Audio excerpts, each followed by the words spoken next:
बाबा हमें बहुत दूर से पढ़ाने आते हैं और इस पढ़ाई के लिए कोई फीस भी नहीं लेते। तो फ्रेंड्स, हमें ऐसी पढ़ाई बहुत प्यार से पढ़नी चाहिए।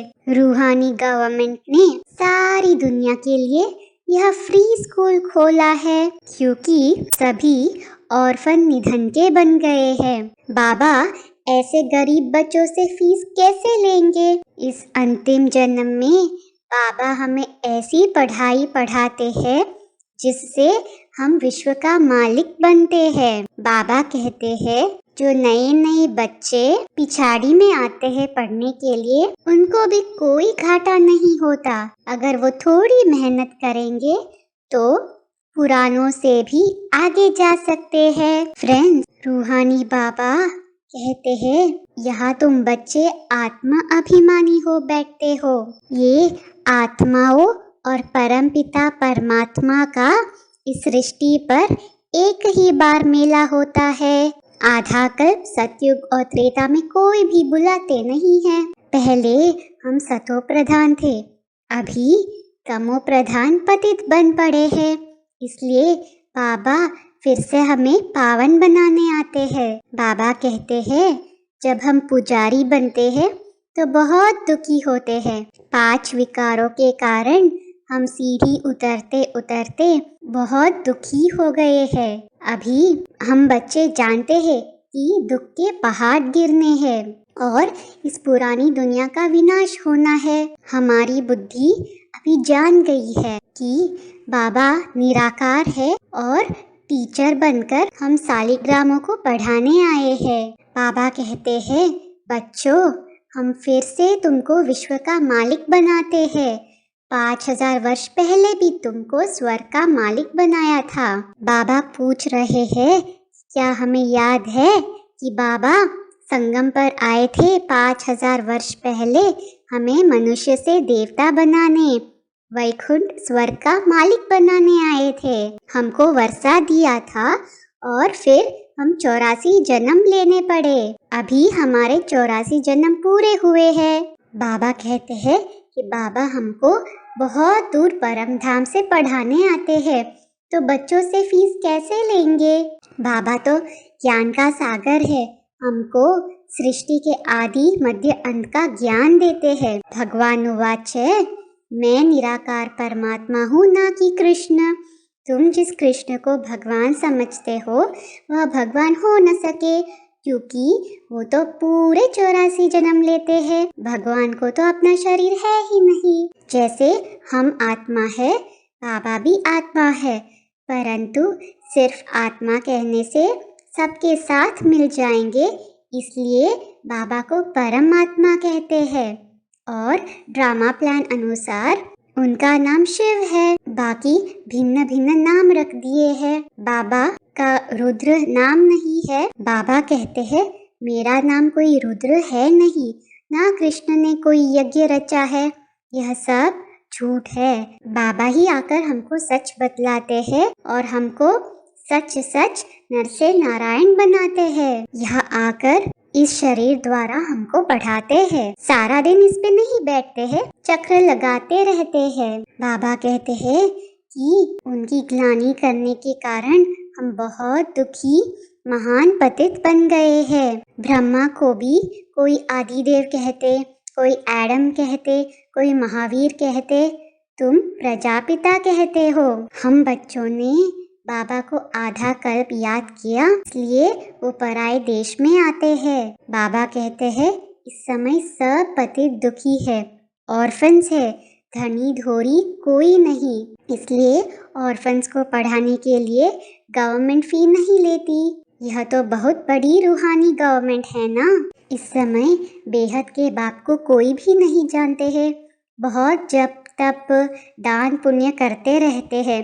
जब पूछा जाता है कि क्यों करते हो तो कहते हैं इससे भगवान के पास पहुंच जाएंगे। कोई कहते हैं जप तप करने से पहुंचेंगे, कोई शास्त्र पढ़ने से, लेकिन बाबा कहते हैं ऐसा तो है नहीं। भक्ति करते करते बहुत पतित बन गए हैं, पंख भी टूट गए हैं। इसलिए अभी उड़ नहीं सकते। जैसे घृत अथवा पेट्रोल खत्म हो जाने से जोत बुझ गई है, ऐसे फिर बाबा आकर ज्ञान घृत भरते हैं। अभी हम जानते हैं कि बाबा आए हुए हैं, इसलिए हमें बहुत खुशी है। बाबा कहते हैं कि तुमसे मैं इस पढ़ाई की फी नहीं लेता हूँ, और हम कहेंगे कि यह चावल मुट्ठी देते हैं। यह चावल मुट्ठी तो हम भक्ति मार्ग में भी देते आए हैं, जिसका रिटर्न फिर दूसरे जन्म में मिलता है।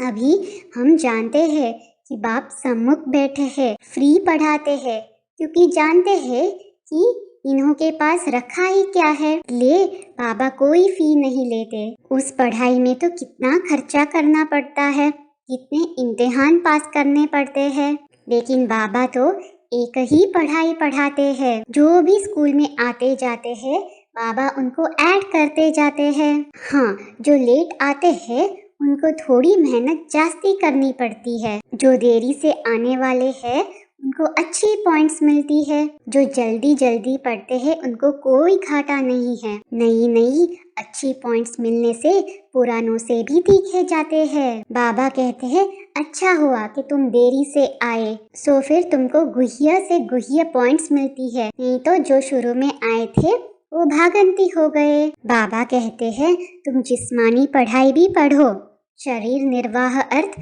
धंधा धोरी भी करो, सिर्फ मुझे याद करो और चक्र को याद करो, यह भूलना नहीं चाहिए। अभी हम समझते हैं ना कि हमारे 84 जन्मों का अंत है। बाबा समझाते हैं कि मुझे याद करने से तुम तमो प्रधान से सतो प्रधान बन जाएंगे। अब बाबा कहते हैं मैं तुम्हारा पतियों का पति, बापों का बाप हूँ, टीचर भी हूँ, मैं तुम्हारा सब कुछ हूँ, सुख देने वाला हूँ। अब मैं आया हूँ सतयुग का राज्य भाग्य देने। बाबा संगम पर हमें वर्षा देने आए हैं, और यह पढ़ाई भी सहज है, ज्ञान भी सहज है और याद भी सहज है। बाबा कहते हैं अब मैं आया हूँ तुम सबको ले जाने, इसीलिए मुझे कालों का काल भी कहते हैं। बाबा कहते हैं कि अब मौत सामने खड़ा है।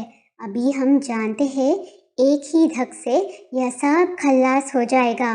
मौत ऐसा होना है जो कोई किसके लिए रोएगा भी नहीं, सभी को वापस जाना ही है। इसलिए अब बाबा आए हुए हैं सभी मनुष्य मात्र को ले जाने। बाबा कहते हैं कि कल्प वृक्ष की आयु लाखों वर्ष थोड़ी ही हो सकती है। अभी बाप हमको पढ़ा रहे हैं पूज्य देवी देवता बनाने लिए। बाबा कहते हैं अगर पावन दुनिया में चलना है तो विकार में मत जाओ, मेरी मत पर नहीं चलेंगे तो ऊंच पद भी नहीं पाएंगे। तुम्हारी आशा है ना कि कृष्णपुरी में जाना है, तो कृष्ण की राजधानी में जाएंगे व प्रजा में जाएंगे, ऐसा बाबा पूछ रहे हैं। यहाँ मम्मा बाबा भी पढ़ रहे हैं, और अभी हम जानते हैं कि यह राधे कृष्ण फिर स्वयंवर के बाद लक्ष्मी नारायण बनेंगे।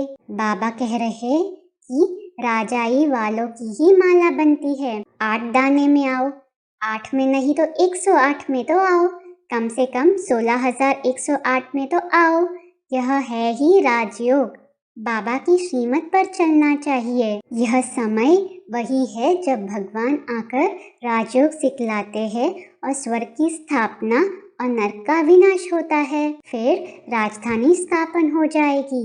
भारत बहुत सिरताज था, साहूकार था, सतयुग में और कोई भी धर्म नहीं था।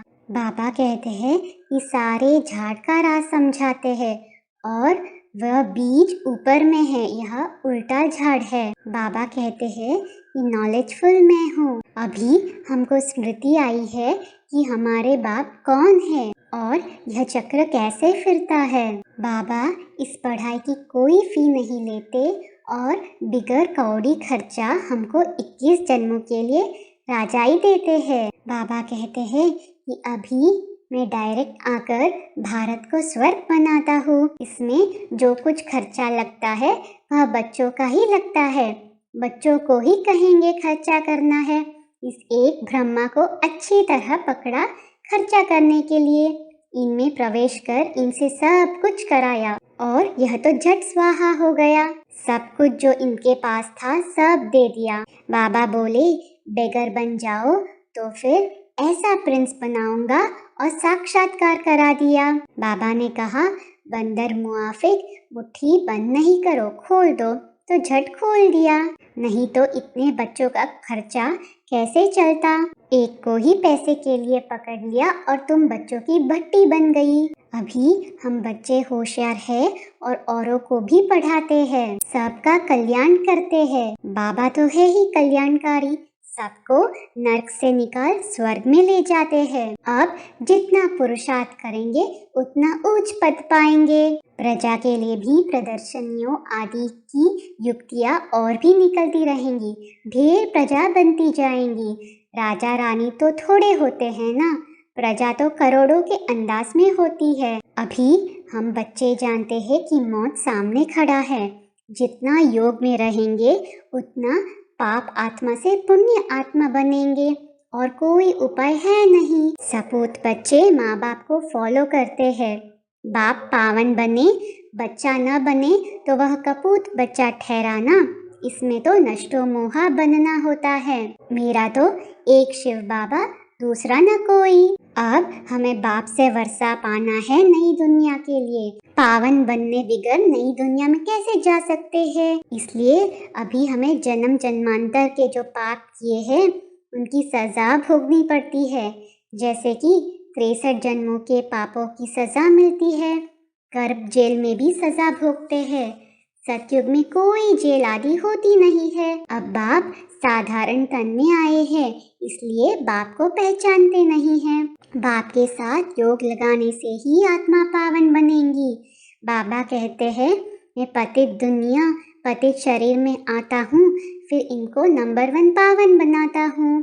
ततत्वम, तुम भी पावन बनते हो। तुम बाप के बच्चे बने हो, प्रजापिता ब्रह्मा के भी बच्चे हो, इसलिए बाप दादा कहा जाता है। बाप समझाते हैं, अब टाइम बहुत थोड़ा है, शरीर पर भरोसा नहीं है, इसीलिए बाप को याद करते रहो, स्वदर्शन चक्रधारी बनो। सारा दिन यही बातें ख्याल में रहे। धारणा में बताया है कि पूरा पूरा नष्टो मोहा बनना है। एक शिव बाबा, दूसरा न कोई, यह पाठ पक्का करना है। सपूत बच्चा बन माता पिता को फॉलो करना है। बिगर कौड़ी खर्चे पढ़ाई से 21 जन्मों की राजाई मिलती है, तो बहुत लगन से पढ़ाई पढ़नी है, स्वदर्शन चक्रधारी बनना है। वरदान है, सर्व खजानों से भरपूर बन अपने चेहरे द्वारा सेवा करने वाले सच्चे सेवाधारी भव। जो बच्चे सर्व खजानों से सदा संपन्न व भरपूर रहते हैं, उनके नयनों व मस्तक द्वारा ईश्वरीय नशा दिखाई देता है। उनका चेहरा ही सेवा करता है। जिसके पास जास्ती अथवा कम जमा होता है, तो वह भी उनके चेहरे से दिखाई देता है। जैसे कोई ऊंच कुल का होता है, तो उनके चेहरे से वह झलक और फलक दिखाई देती है। ऐसे आपकी सूरत हर संकल्प, हर कर्म को स्पष्ट करे, तब कहेंगे सच्चे सेवाधारी। स्लोगन है, समय और संकल्प के खजाने की बचत कर जमा का खाता बढ़ाओ। ओम शांति।